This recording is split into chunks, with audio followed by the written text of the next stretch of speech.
En fait, c'est la plus importante exposition jamais avoir été consacrée sur l'artiste Marcel Barbeau, donc un artiste du Québec qui a produit sur plus de 70 ans et qui avait jamais encore bénéficié d'une rétrospective de ce genre. À l'époque, il était critiqué pour ça, hein, de faire un virement à 180 degrés quand ce qu'il faisait ne le satisfaisait plus. Aujourd'hui, par contre, c'est absolument différent. Hein. C'est ce qu'on recherche chez un artiste. Alors, en ce sens-là, c'est un artiste aussi d'avant-garde. Mais justement, le noir, le blanc, correspond à cette identité-là. Donc, un artiste sans compromis, un artiste sans zone grise, qui va là où sa recherche le mène.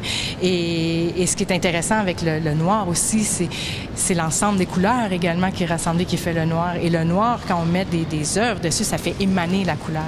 Donc, autant Marcel Barbeau, quelquefois, travaillait dans le monochrome, dans le noir et blanc, mais autant il travaillait dans l'explosion de la couleur.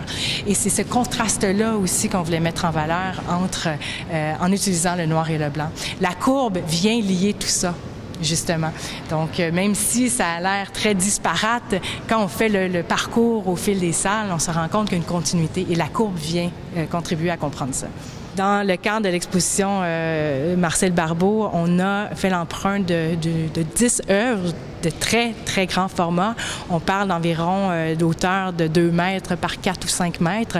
Et la plupart des réserves dans les musées ou même la plupart des salles d'exposition dans les musées ne permettent pas de présenter ces œuvres-là. Donc, c'est toute une opportunité qu'on puisse présenter autant d'œuvres de grand format de Marcel Barbeau parce qu'il adorait faire des grands formats. Il cherchait toujours à faire du grand format.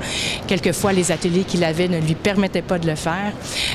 Et dans ce cas-ci, les œuvres ne peuvent pas être mises en réserve dans les musées auxquels on les a empruntés. Donc, c'était tout roulé. On a dû les faire venir à l'avance au musée, construire les châssis, les faire sur place. Donc, en cela, ça a été aussi toute une logistique également.